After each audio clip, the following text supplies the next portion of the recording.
Hello and welcome to our final sea day here on Queen Anne as we head back towards Southampton. We are travelling through the Bay of Biscay, and to be fair, it's been really smooth, much smoother than our first experience at the beginning of this cruise. Now, we had no room service breakfast this morning. We actually opted to have a lie-in. We did a few late nights, including last night where we were in the Bright Light Society until the early hours. So if you haven't seen what we got up to yesterday, because it was a super busy day in Gijon, do check that out. But for today, we woke up about 10 a.m. and what a day we've got ahead. Hi, if you're new to our channel, we are Tom and Dom Travel, and we release a new cruise and travel related video every single week. So if you haven't done so already, make sure you hit that subscribe button and don't forget to give this video a like. Yes, as we said, we had a lie-in this morning. We spent a little bit of time relaxing in the cabin before we got up and out and about around the ship. Unfortunately, as we're getting closer to home, the weather has got a little bit grey and overcast, unfortunately. But overall, the weather this week has been incredible, really warm, and hopefully we've caught a little bit of sun. Fingers crossed, because I still think I look a bit tired.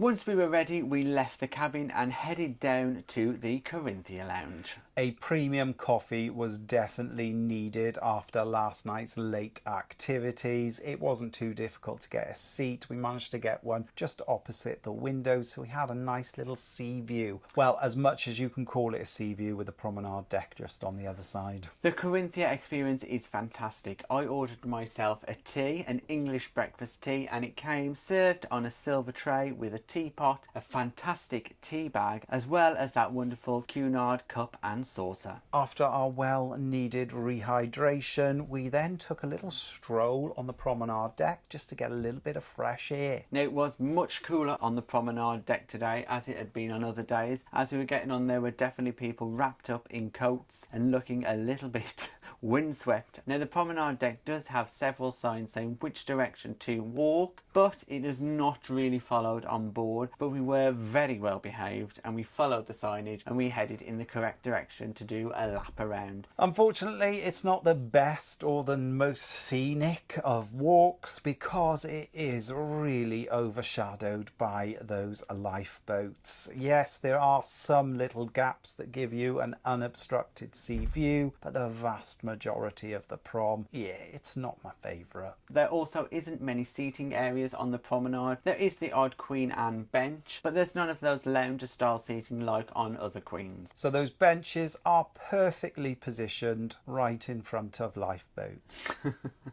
It is a little bit disappointing. So we did a whole lap anyway. It is interesting to go through that unusual shaped front of the bow area where they've got those like dog bone shaped archways. I know a fact about those and why they're in that design. Oh, tell us why. And it's for aerodynamics and wind. It improves that. Oh, there we go. Because you'll find them on other cruise lines as well, such as the new Virgin ships. So there you go, Dom, nautical engineer. We continued exploring. This time we went right up to the Sky Bar on deck 14 just to have a look at that area because we've hardly used it. We've been so busy. We thought this cruise would be nice and relaxing for us, but we've been non-stop.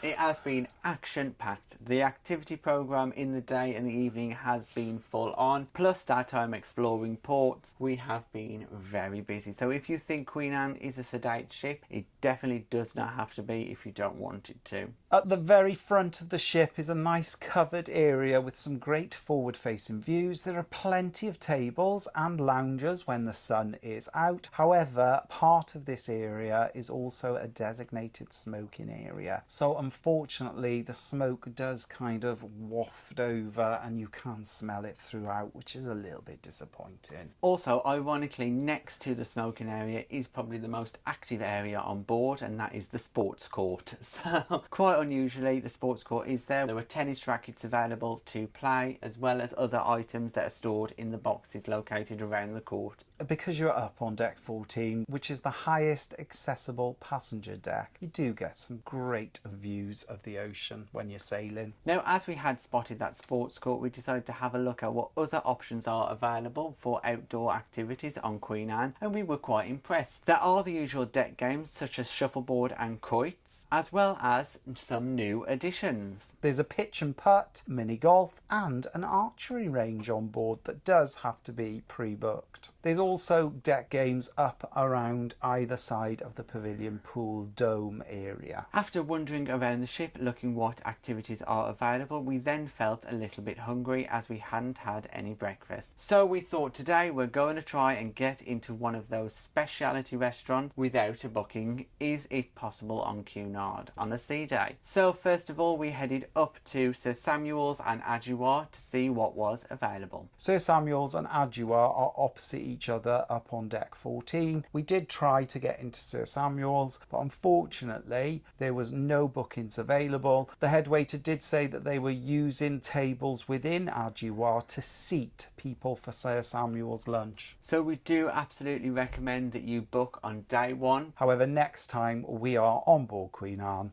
we're going to make that our first priority to visit Sir Samuel's because everybody says it's fantastic. Now, as we couldn't get into Sir Samuel's, we decided to go back to the Britannia Restaurant for our lunch. So we headed on all the way down to deck 2 where we walked straight into the Britannia Restaurant without a single queue in sight. We didn't have a reservation. Again, we just turned up and we were seated within about 3 minutes, sat down. The service was perfect. We were offered drinks from the sommelier. Our menus came and bread came all within 2-3 minutes. Again, incredible service. Dom chose to go for a red velvet devil wine and I went for the Pinot Grigio. Both wines are very good quality and are included in the drinks package. I must have gone through at least 12 bottles of red velvet during this cruise. That's cake. Velvet devil. As you can tell, I've had a few glasses of it this afternoon.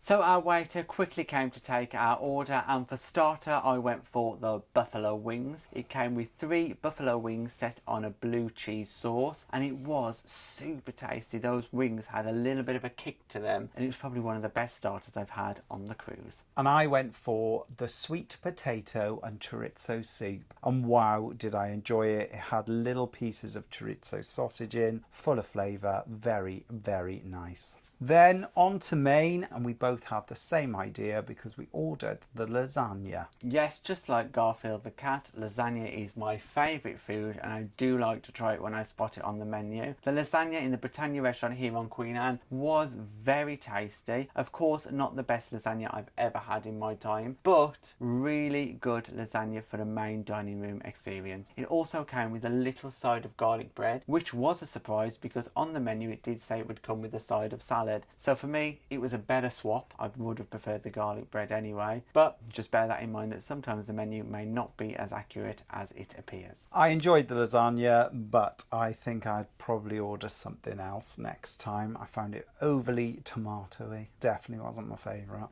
Now our waiter was very prompt at lunch and asked us to pre-order our dessert, which is the first time we have been asked that, which I didn't mind doing because I spotted a chocolate option which I thought I must go for, and that was the chocolate mousse. Now the chocolate mousse came and just as I expected, it was perfectly chocolatey. As I've said before in the vlog series, the chocolate desserts on board have been of a high standard. And I had to go for the croissant bread and butter pudding. Wow, again, really good quality, full of flavour.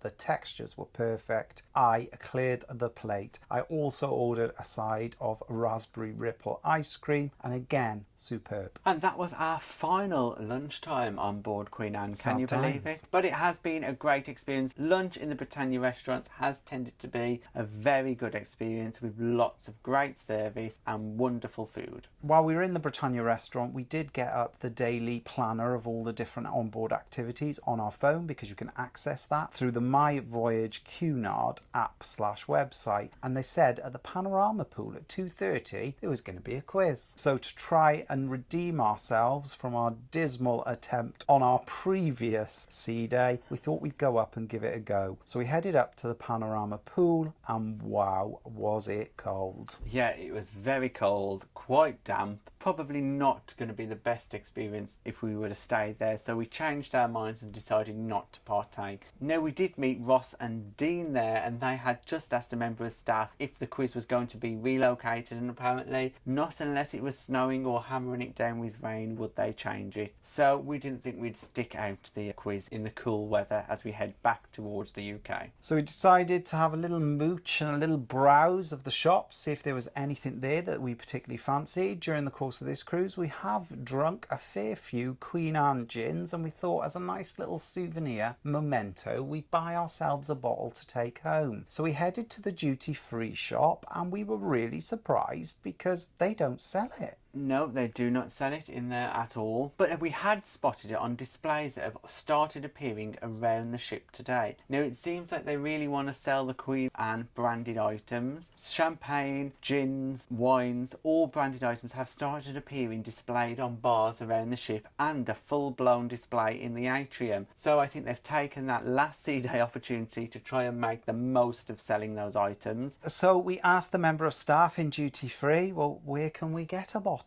We were instructed to go to a bar and just request a bottle. Yeah, so a strange way of doing it. You'd think that the gins would be available with all the other gins in the duty free, but they're not. You actually buy them at the bar area. So we went into the chart room and we managed to get a seat around the bar, which has been very difficult to do during this cruise because every time we've gone past it, it has been full. They are lovely, comfortable bar stools, probably the most comfortable bar stools I've ever sat on. They have got a raised back, so it supports your back as well. And we asked the bartender, can we purchase a bottle of Queen Anne gin? And he said yes, absolutely, and went and grabbed us a bottle and just popped it down on the counter. And yeah, it was a really surreal experience ordering a whole bottle of gin from a bar on board. We probably have drank a bottle of that Queen Anne gin while we've been on board to go with your however many bottles of wine, but it was strange ordering it in one go. Now, as we were there and we were sat in those lovely chairs in the chart room, we couldn't resist ordering a drink. So I had another glass of Velvet Devil. Of course you did. And I spotted someone having an espresso martini. Again, this is not on the menu on any of the bars that we've seen, but you can order off menu and it is part of the drinks package. So of course I had to have an espresso martini, and it was made fresh to order. I watched them make it and it was a really good espresso martini. All of the cocktails on board that we've had during the course of this cruise have been to an incredibly high standard. They've all been made fresh to order, and the vast majority of them have been delicious. So we sat there and sipped our drinks. We spoke to a number of our fellow passengers that spotted us sat at the bar and wanted to come over and say hello, which was fantastic. Yes, so thank you very much for coming over to talk to us. We really appreciate that. Are you watching, Laura? And Laura's watching, but she's watching behind the scenes without commenting. And then it was time to come back to the cabin and finish off a little bit of packing, because unfortunately tomorrow is our disembarkation day. And that is where you currently find us. We've just finished a majority of our packing and we will now start getting ready for this evening. So join us in just a couple of seconds where we'll give you an update on how our evening went. And we are back.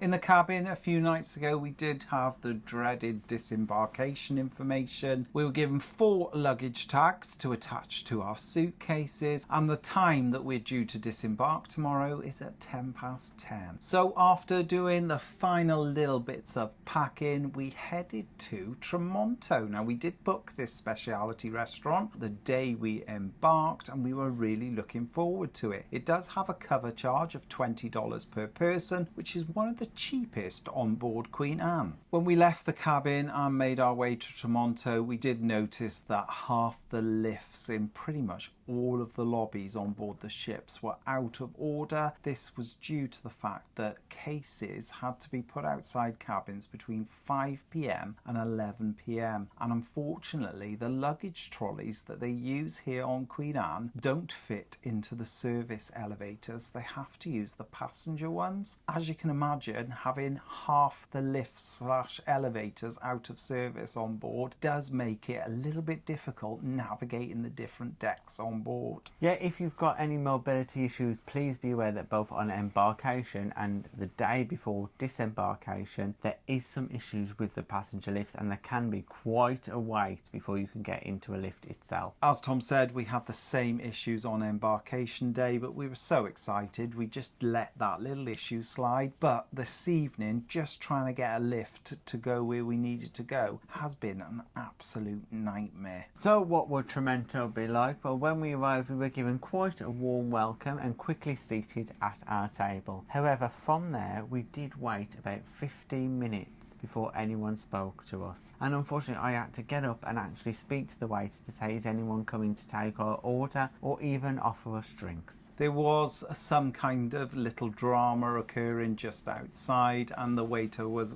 very apologetic, and soon after we were given a selection of Italian breads, which included some olive, focaccia, as well as some breadsticks. We also got given some balsamic vinegar and some olive oil, which is one of my favourites. When the waiter came over, he first took our drinks orders, and we did choose some of the wines that are actually from the Tramonto menu, and I had a glass of red. It was very nice. And I had a glass of Italian white, and once again it was very good as well. Both were included in our drinks package. Now for starter, I went for the veal meatballs. It was super tasty. They had little bits of cucumber in and peeled grapes, so I feel sorry for the person who had to peel those grapes. But the meat in the meatballs itself was very tasty. I really enjoyed. And for my starter, I went for the buffalo mozzarella ball, and wow, did it impress. It came on a bed of nuts, a drizzle of balsamic vinegar. Thoroughly enjoyed it, and there was plenty there as well. And then on to the main course. I did go for the lamb option. On my first taste, it did seem a little bit dry, but it did have a butter on top of it, and once that had soaked into the lamb itself, it was much better. It was really tasty. It also came with lots of sides that we both could share, and I thoroughly enjoyed the meal. The side dishes that were included in our meal were a side salad, a mixture of tomato and onions, and some polenta chips with a dip.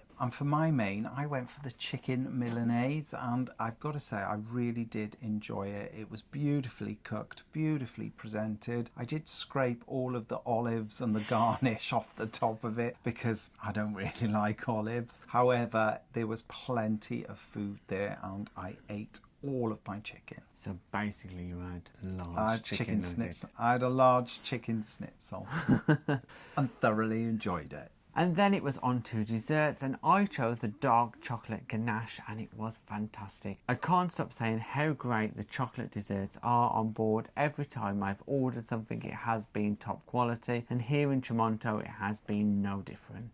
And I went for the rosquillas, which are Spanish donuts. It came with some pistachio ice cream, and wow, I think it has to have been my favourite dessert here on Queen Anne. Full of flavour. That pistachio ice cream was just unlike anything I've ever tasted before, and it definitely got a thumbs up from me. Overall, the meal, the service in Tramonto was fantastic. I think we came out of there actually feeling full. In the main dining room, we have had a little issue with the fact that we think the portions are a little bit too small for us. However, every single one of us agreed that there was plenty of food available, and we all enjoyed it. And for $20 per person, fantastic value on board Queen Anne. As we hadn't placed our cases out because we were in a little bit of a rush to get out the door for our 7 p.m. reservation in Tramonto, we quickly headed back to the cabin, just finished off packing a few little bits, and then placed our suitcases out in the hallway ready to be collected for disembarkation tomorrow. Unusually for us on many cruises, Cunard do ask you to put your cases out a lot earlier than other cruise lines, so we did have to get ourselves ready, because normally when we come back in the evening we normally pack our last few items and then pop our cases outside of our cabin. And tonight we were heading to our pre-booked entertainment in the Bright Light Society, so we had to do it a little bit earlier. So we headed down to the Bright Light Society and we joined the queue at 9:10. Now, from our previous experience, that is the perfect time to join that queue because you get the first choice of seats in the venue. Any later and unfortunately you're going to be left with the seats that are at the back. Tonight's show was called Fizz, and when you enter the Bright Light Society after you've been checked in, it is up to you to choose where you want to sit. So you have the pick of any seats in the venue, and we decided to sit in one of the booths near the front of the stage. We were very brave. Well, Fizz is actually not too interactive compared to Noir, which is much more interactive with the audience. So if you want to see a show that is less interactive, go for Fizz rather than Noir. Bear in mind, you are asked prior to the performance of Noir if you want to take part, and you don't have to if you don't want to. Now, we really enjoyed Fizz, and it is completely different to the murder mystery show of Noir. It is much more upbeat, there is lots of dancing, plenty of jokes and opportunities to participate. It was another great performance. We're not going to give anything away as to the theme and the events that occur within, but we really did enjoy it. It was funny, there was plenty of singing, there was plenty of audience singing because they kind of got everybody in the audience to sing together, so don't panic, you don't have to get up and do your own solo. Really great show, and we highly recommend it. Both Noir and Fizz have really lived up to our expectations. We think we've been really lucky because for me, I got to experience the first show performed in the Bright Light Society by this current cast, and amazingly I've managed to experience the last show by this current cast. So thank you very much to this cast, and if you get to see the new cast, good luck to them, and I hope they are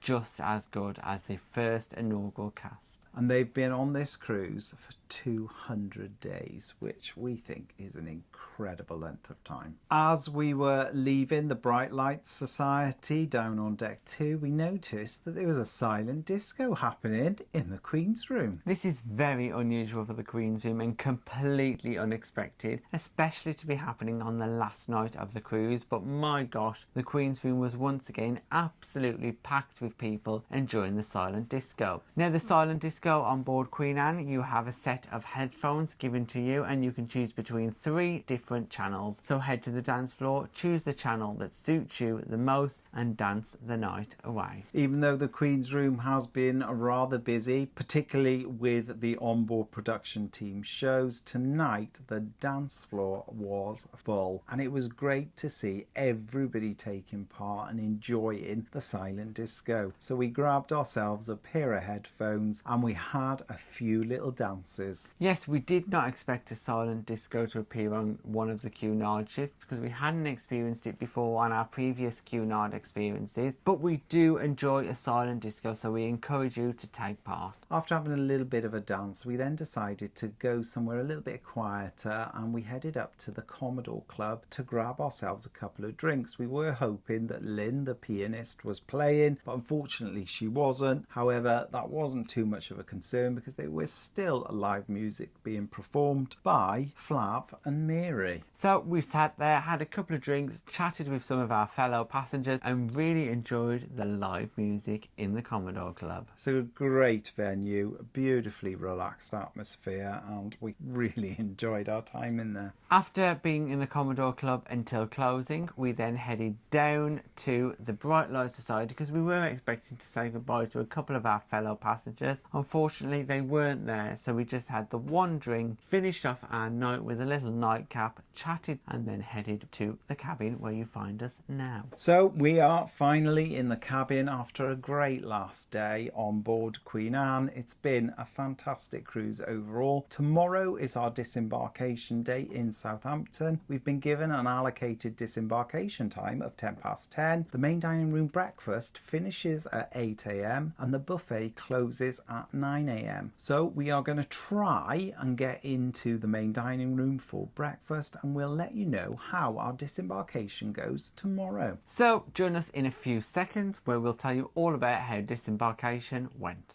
Well, we are back. Yes, we've made that long journey all the way back from Southampton home to Wales. So after we last left you last night, we did partake in a little bit of room service. I ordered myself a Cunard Club sandwich and Tom had a pizza. Unfortunately, since we disembarked Queen Anne, room service for Britannia guests is no longer complimentary, and now dishes are charged per item. Yeah, so that is a little bit disappointing, but we shall see how Cunard gets on with this new introduction. We had an allocated disembarkation time of 10:10. We had to leave the cabin at 8 a.m, so we woke up around about 7:30. We left the cabin after packing our final few items and then headed up to the Artisans Food Hall for a little bit of breakfast. Now, when we were leaving our cabin, outside our stateroom, there was the printout of our onboard spend that basically highlights everything that we've spent while we were on Queen Anne. You can also access this information on the My Cunard web app.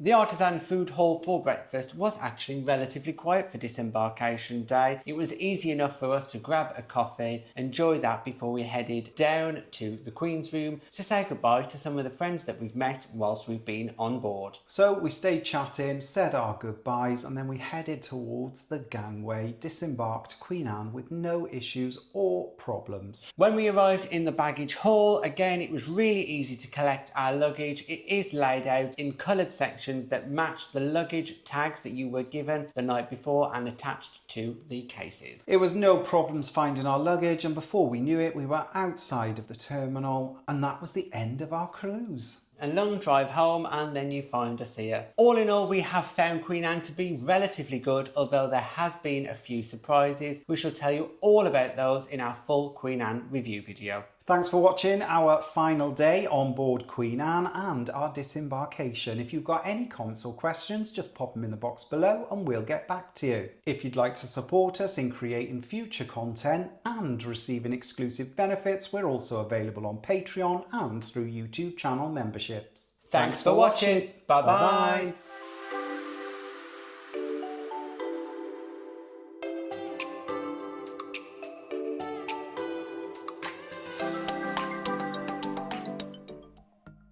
Thanks for watching. We've got lots more content available on our YouTube channel, so press that subscribe button. If you're interested in receiving daily updates, we're available on most social media platforms. Just search for Tom and Dom Travel.